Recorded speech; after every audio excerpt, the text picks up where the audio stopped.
राधे राधे, हर हर महादेव।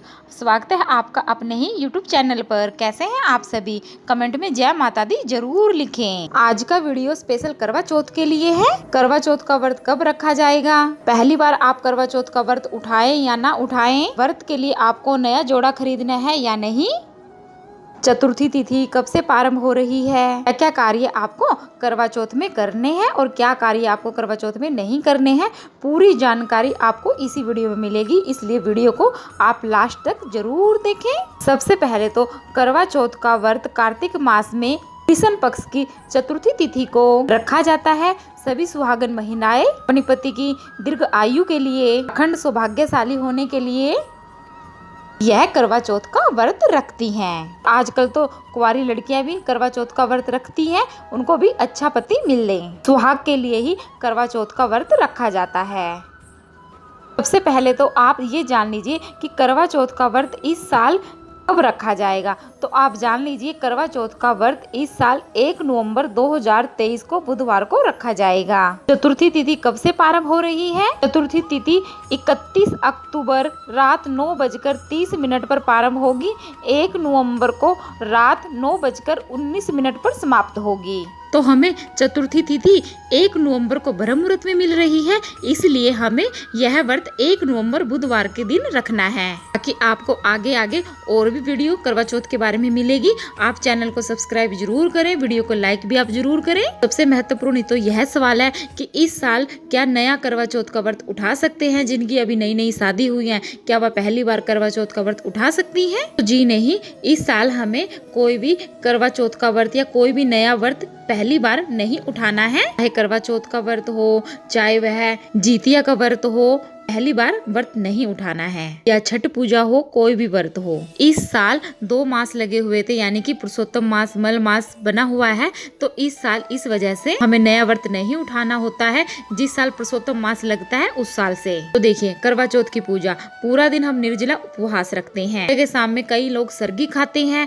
कई लोग सरगी नहीं खाते हैं। आपके यहाँ सुबह सरगी खाई जाती है, आपकी सास ने आपको सुबह के समय में सरगी खिलाई है, तो आप जरूर इस नियम को फॉलो करें। सुबह आप 4 बजे से पहले उठे, नहाए धोएं, 3 बजे यानी कि उठ जाए और 4 बजे से पहले पहले आपको सरगी खा लेनी है। अपनी सास को यानी कि अपने घर के बड़े को पहले सरगी देते हैं, यानी कि जैसे आपकी सास है, जेठानी है, पहले आप उनको सरगी दे और फिर खुद खाएं। अगर आप कहीं अकेले रहते हैं, आपकी सास आपके पास नहीं है, कोई बड़ा नहीं है, तो फिर आप जो भी सरगी में थोड़ा सा बनाते हैं पहले वो गौ माता के लिए निकाल दीजिए और फिर आप खा लीजिए। और बाद में जब आपको गौ माता दिखाई देगी, यानी कि सरगी तो हमें 4 बजे से पहले पहले खानी है ना, तो गौ माता इतनी जल्दी नहीं दिखाई देगी।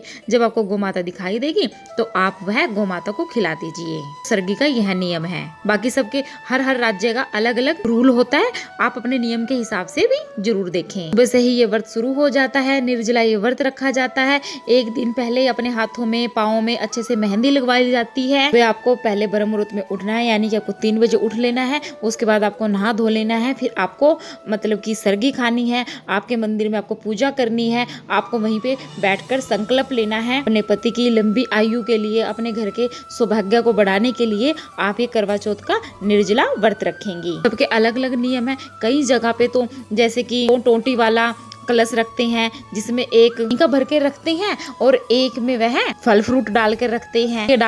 जैसे कि हमारे यहाँ पे हम टोंटी वाला रखते हैं, उसमें हम सीख डाल के रखते हैं कि हमारा जो जब हम सूरज को, सॉरी चंद्रमा को जब अर्घ देंगे तो वो धार के रूप में अर्घ जाए। टोंटी सा निकला होता है लंबा सा, वो आगे आगे की वीडियो में आपको लाइव भी दिखाऊंगी। कोई कुसा डालकर उसमें पूजा करता है, कोई एक में सीख रखता है, दूसरे में कोई ड्राई फ्रूट्स रखता है, कोई फल फ्रूट रखता है, कोई अपने बच्चों के लिए चॉकलेट्स वगैरह आजकल ये रख लेता है। इस व्रत में भी हम गौरा माता की और शिव शंकर की ही पूजा अर्चना करते हैं। और एक कलश और हम रखते हैं पानी का, जैसे कि हम नवरात्रि में किसी भी व्रत में रखते हैं, वो कलश तो हमारा रखा ही जाएगा, जिसमें हम चांदी का एक सिक्का डालते हैं, थोड़े से चावल डालते हैं, थोड़ी दुर्बा डालते हैं, है ना। माता करवा की इसमें हम पूजा करते हैं। एक फोटो आता है करवा माता का, मेरी सभी बहनों के पास वो फोटो होगा ही, नहीं है तो आपको खरीद लीजिए। वह फोटो आपको अपनी चौकी पर जरूर रखना है। की माता का जो फोटो है वो हर जगह पे मिल जाता है। जिनको नहीं मिलता है तो आप वो फोन से सर्च कर लिए, नेट से निकलवा लीजिए। अगली चीज जैसे कि छलनी, काफी लोग सोचते हैं कि छलनी हर बार नया लेना है क्या, थाली और लोटा है जो कि वह सब आपको नया लेने की जरूरत नहीं है। आपने जो एक बार ले लिया है वह ठीक है। अगर स्टील का होता है, तांबे का होता है, कई बार जैसे कि पहली बार सास के यहाँ से करवा आता है, जैसे हमारे यहाँ पे सास के यहाँ से पहले ससुराल से यानी कि पहला करवा आता है, लड़की मायके जाती है, ससुराल वाले करवा भेजते हैं। तो उसमें अगर आपकी सास ने आपको पहले चांदी का या स्टील का जो भी आपको करवा दे दिया है, आपको वही इस्तेमाल करना होता है। आप मिट्टी का लेते हैं तो आपको मिट्टी का हर साल बदलना होगा, क्योंकि मिट्टी का बर्तन अशुद्ध हो जाता है। कि जो आपकी छलनी वाली प्लेट आपने ली है, डेकोरेशन वाली आजकल जैसे मार्केट आती है, तो वो हर साल बदलने की जरूरत नहीं, वह आपकी पुरानी चल जाएगी। इस बात का आपको ध्यान रखना, टूटा फूटा ना हो। अगर वो टूट फूट गया है तो फिर आप नया खरीद लीजिए। छलनी में जिसमें हम पहले अपने पति को देखते हैं, फिर चंद्र देवता को देखते हैं, इसमें हम चंद्रमा की पूजा करते हैं, बाद में पति की पूजा करते हैं। पहले हम चंद्रमा जी को मतलब चंद्रमा की पूजा करते हैं, चंद्रमा जी को अर्घ देते हैं एक ही धार में। उसके बाद हम पति पूजन करते हैं, उनके हाथों से हम जल ग्रहण करते हैं। काफी लोग ऐसे करते हैं कि वहीं पे अर्घ देते हैं, वहीं पर अब मतलब कि पानी पी लेते हैं, वहीं पे कुछ खा लेते हैं मीठा। ऐसा नहीं है, हमें चंद्रमा देव की पूजा करते हैं ना जैसे, वैसे उस दिन अपने पति देव की भी पूजा करनी है। उनको भी हमें पहले चंद्रमा जी को देखना है, फिर हमें पति देव को देखना है। पहले उनकी हमें चंद्रमा जी को दीपक दिखाना है, फिर पति जी को तिलक करना है। एक रक्षा सूत्र का धागा हमें अपनी प्लेट में जरूर रखना है, मोली का, वह हमें अपने पति को बांधना है। पूरा दिन हमें वह एक धागा लेना है मोली का, माता रानी के आगे रखना है, जो आप चौकी पे लगाओगे, फिर थाली में रखकर चंद्रमा जी के आगे चंद्रमा जी को साक्षी मानकर वह धागा आपको अपने पति की कलाई पर जरूर पहनाना है, उनकी रक्षा सूत्र के लिए। तो आपने स्नान कर लिया, उसके बाद व्रत का संकल्प ले लिया, बाकी का फिर आपको दोपहर को फिर नहाना है। उसके बाद आपको फिर 16 श्रृंगार करना है, मेकअप करना है, अच्छा सा सुंदर सा धन की तरह सजना है। वस्त्र में आप लाल रंग का, पीले रंग का, है ना, कलरफुल कपड़े होने चाहिए, ब्लैक और व्हाइट नहीं। लाइट कलर ना लें, आजकल के ज़माने में थोड़े से ना लाइट कलर के ही लड़कियां ज़्यादा पसंद करती हैं, पर आप लोग लाइट कलर का ना पसंद करें। चॉइस है सबकी अपनी अपनी, कोशिश करें करवा चौथ के व्रत पे थोड़ा डार्क ले। यहाँ पर अगर आपकी बात आती है कि क्या हमें करवा चौथ पर नया कपड़ा लेना चाहिए, देखिए हमारे यहाँ तो नया ही पहनते हैं। सुबह सरगी के टाइम पे भी नया पहनते हैं और शाम के समय भी। अब जब 16 श्रृंगार हम करते हैं तब हम अपनी शादी वाला लहंगा डाल लेते हैं, पर अब तो हमारे यहाँ पे मतलब कि हम कोरा ही कपड़ा पहनते हैं करवा चौथ पे। अगर आपकी सास ने, ससुराल वालों ने आपको पहली बार करवा पे नया या कोरा सूट पहनाया है, नई साड़ी पहनाई है, तो आपको हर साल वह नया ही पहनना पड़ेगा।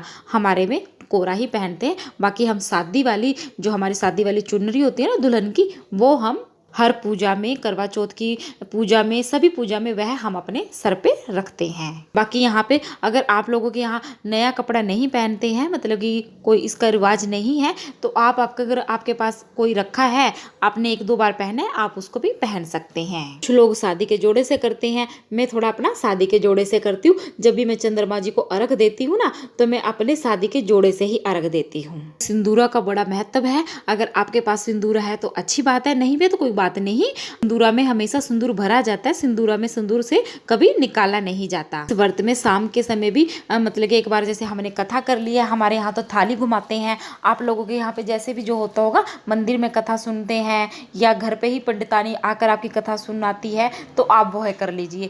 शाम के समय भी आपको अपनी चौकी पे माता रानी के आगे एक दीपक जलाना है ना। आपने खाना बनाया है, सास को बायना देना होता है ना, इसमें इसके यहाँ आपके जो दिया जाता है आप वह दीजिए। इस सास के दिन सास को हमारे यहाँ पे देखो कपड़ा देते हैं, यानी कि हम तो मेरी सास तो जैसे कि सूट पहनती है, तो मैं अपनी सास को सूट देती हूँ, चूड़ियाँ देती हूँ, मेकअप का सामान देती हूँ, बिछवे जरूर देती हूँ, साथ में दक्षिणा भी देती हूँ। तो यह बयाना हो गया। और जैसे कि फ्रूट हो गया, और खाने में हम जैसे कि आज के दिन हमारे घर राजमा बनता है, कि हमारे यहाँ पे इसका नियम है कि हम व्रत वाले दिन कुछ काटते नहीं हैं, तो हमारे यहाँ पे सिर्फ राजमा बनता है, राजमा, चावल और पूरी, तो ये हम, और खीर, तो हम इस चीज़ का बयाना निकाल के अपनी सास को देते हैं। बाकी जैसे जैसे आप लोगों का रिवाज हो आप वैसे कीजिए। आपकी सास नहीं है तो आपके घर में जो भी बड़े हैं आपके ससुराल पक्ष की तरफ से आप उसको दे दीजिए, ससुराल पक्ष की लोगों को ही दे। कोशिश कीजिए जेठानी हो, ननद हो, बुआ सास हो, और भी लोगों ससुराल पक्ष की तरफ से आप उनको दे दीजिए। तो सास भी देती है अपनी बहुओं को सजने के, संवरने के लिए, थाली का श्रृंगार देती हैं, कपड़े देती हैं।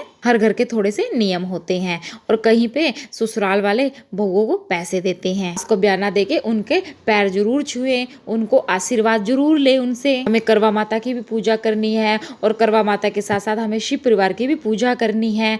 और जब हम माता की कथा सुनते हैं, कहानी सुनते हैं ना, तो हमें गणपति बप्पा की भी कथा जरूर सुननी चाहिए। दिन शाम के समय काफी क्या करती हैं कि व्रत चंद्रमा जी को अर्घ दिया, बस फटाफट होटलों में भाग जाती हैं, वहां पर खाकर आती हैं। देखिए जैसे हर व्रत में सात्विक भोजन करते हैं, वैसे ही करवा चौथ में भी हमेशा सात्विक ही भोजन करना चाहिए। इस व्रत में भी लहसुन प्याज का प्रयोग नहीं करना चाहिए, क्योंकि इस व्रत में भी पहले अपनी सास को बयाना देते हैं। अगर आपके घर के आसपास पंडित और पंडितानी रहते हैं, उनको भी एक थाली जरूर देकर आते हैं। उसके बाद ही आप चंद्रमा जी को अर्घ देके अपना व्रत खोलते हैं। तो इसमें आपको सात्विक खाना बनाना चाहिए और सात्विक खाना ही खाना चाहिए।